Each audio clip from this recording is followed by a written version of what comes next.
Action लें, salary और ये चीजें बाद में देखेंगे। अब आते हैं भाई सबसे महत्वपूर्ण जो आपको पता होना चाहिए आपका।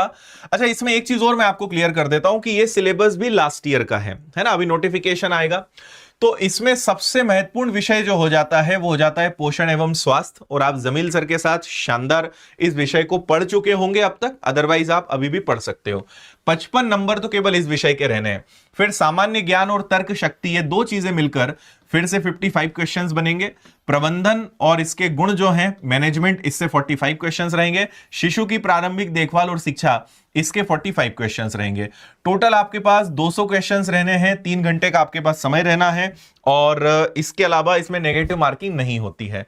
अब मैं आपको एक चीज बहुत क्लियर यहां पे करना चाहता हूं, बहुत कम संभावना है, मतलब मुझे लगता है कि शायद 1% संभावना हो कि सिलेबस में किसी प्रकार की छेड़छाड़ हो, क्योंकि जिस प्रकार का कार्य है, जिस प्रकार का काम वहां पे करना है, उसमें इन सब विषयों का ही ज्ञान होना चाहिए। तो यह भी डाउट कई लोग का आया था कि क्या सिलेबस में कोई परिवर्तन हो सकता है, जिसकी संभावना लगभग न के बराबर है। पर फिर भी अगर मैं कहूं कि चलो 1% भी अगर संभावना है, तो आप डरना मत, जो भी चेंजेस होंगे उसकी तैयारी हम आपको बहुत अच्छे से कराएंगे। अगर आप विनर्स एप्लीकेशन पर कोर्स में हैं तो भी कराएंगे, यूट्यूब पे भी जो संभव हो पाएगा वो हम आपको कराएंगे। तो अगर कुछ चेंज होता है तो उसके लिए आपके साथ पूरा विनर्स परिवार खड़ा है, चिंता मत करना, है ना। बाकी ये विषय है, और ये सारे विषय आपको कोर्स में भी हमने पढ़ाए हैं। इन सभी विषयों की किताबें भी हमने बहुत पहले ही निकाल दी थी, और किताबें भी इतनी शानदार और लेटेस्ट पैटर्न पर बेस्ड हैं कि आप एक बार पलटाओगे। वैसे तो इन विषयों की किताब मार्केट में है नहीं, जो है उन्होंने यूं ही बना दी है। आप विनर्स की किसी भी विषय की किताब उठा के देखिएगा, आपको इतना बेहतरीन और सिस्टमेटिक कंटेंट मिलेगा। प्रॉपर ग्राफिक्स हैं, फोटोज हैं, चार्ट्स हैं, पीवाईक्यूज हैं, एमसीक्यूज हैं, हर चीज आपको किताब में मिलेगी, और लगभग हर आपके आसपास जो बुक स्टोर है वहां पे मिल जाएगी। और नहीं तो विनर्स से आप ऑनलाइन भी ले सकते हो। मैं आखिरी में सब आपको बताऊंगा कि इन विषयों को अगर आपको पढ़ना है, किताब चाहिए, तो आप कैसे कैसे वो ले सकते हो, पूरी प्रोसेस में बता दूंगा। और आप पूरा कॉम्बो भी अगर लेना चाहो तो उस पर भी हम बता देंगे, पूरा सेट भी आप ले सकते हो, ठीक है। चलिए देखो, सिलेबस में सारी चीजें तो बताऊंगा नहीं, क्योंकि सिलेबस और इन सब को लेकर मैं, बाकी टीचर्स ने अभी तक कई सारे वीडियोस बनाए हैं। तो मैं आपको बस यहां पे दिखा देता हूं कि किस किस विषय में क्या क्या टॉपिक्स हैं और उनसे कितने नंबर आते हैं।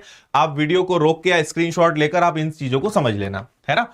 तो ये अभी हम बात कर रहे हैं पोषण। पोषण के बाद है जीवन की विभिन्न अवस्थाओं में पोषण का महत्व, गर्भवती की देखभाल, टीकाकरण, और कितने कितने नंबर आने हैं वो भी आपको यहां पे दिख रहा है। स्वास्थ्य के विभिन्न राष्ट्रीय कार्यक्रम, कुपोषण, सामान्य बीमारियों की जानकारी, और ये सारे ऐसे टॉपिक्स हैं जो मिलते ही नहीं है, इनका कंटेंट मिलता ही नहीं है, और हमारे शिक्षकों ने बहुत शानदार तरीके से इनको पढ़ाया है, प्रॉपर प्रैक्टिस करवाई है, और किताबों में भी सब चीजें बहुत अच्छे से इनकी डाली है ना।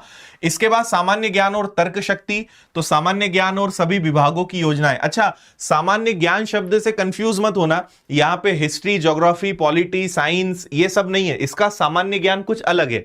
तो इसके सामान्य ज्ञान का सिलेबस देखो, सामान्य ज्ञान में विभागों की योजनाएं, तो जितनी भी योजनाएं हैं ये सब इसका हिस्सा होगा। नियम, अधिनियम और अधिकार, ये सब इसका हिस्सा होगा। शारीरिक संरचना का सामान्य ज्ञान, ये सब आ गया। कंप्यूटर का सामान्य ज्ञान, ये आ गया। सामान्य गणित, ये यहां पर आ गया। सामान्य तर्क शक्ति है। तो जीएस अपने आप में इतिहास, भूगोल, संविधान ये नहीं पढ़ना है। कई लोग खुश होंगे कि चलो जीएस तो हमारा पढ़ा हुआ है, वो कोई काम का नहीं है, क्योंकि इसका जीएस एकदम अलग है। तो ये है, और जीएस के अंदर ही मैथ्स और रीजनिंग भी शामिल है, जिनके बहुत नॉर्मल और सिंपल सवाल आपको आने वाले हैं। ओवरऑल मैं आपको यह भी बता दूं कि पेपर का स्तर बहुत हाई लेवल का नहीं आएगा। या आप मैथ्स से या रीजनिंग से डरते हैं तो बहुत डरने की जरूरत नहीं है, क्योंकि कोई बहुत हाई लेवल इसमें नहीं आ सकता है ना, यह बात आप ध्यान रखें। इसके बाद बात करते हैं प्रबंधन का गुण। तो यहां पर आप देखें, संचार एवं परामर्श कौशल से संबंधित ये चीजें आपको रहेंगी, विकास की अवधारणाएं, और प्रबंधन यानी मैनेजमेंट आपके जॉब का भी एक बहुत इंपॉर्टेंट हिस्सा है। नेतृत्व, विकास, संप्रेषण की परिभाषा, सामुदायिक संगठन, ये सारी चीजें हैं। शिशु की देखभाल और शिक्षा, तो बाल विकास का परिचय इसका हिस्सा होगा। पूर्व शिक्षा परिचय हो गया, विशेष आवश्यकता वाले बच्चे, बाल देखभाल, संरक्षण, ये सब चीजें इसके अंदर होंगी, है ना। तो ये सिलेबस है। इस पे अगर आपके कोई डाउट है तो इस वीडियो के बाद आप कमेंट कर दीजिएगा, मैं संबंधित विषय वाले टीचर से अलग से आपको लाइव करवा दूंगा, और आपके जो डाउट होंगे वो आप पूछ लीजिएगा। अभी अब बात करेंगे तो वीडियो काफी लंबा बनेगा, और इन सब पे हम बात कर चुके हैं। अब देखो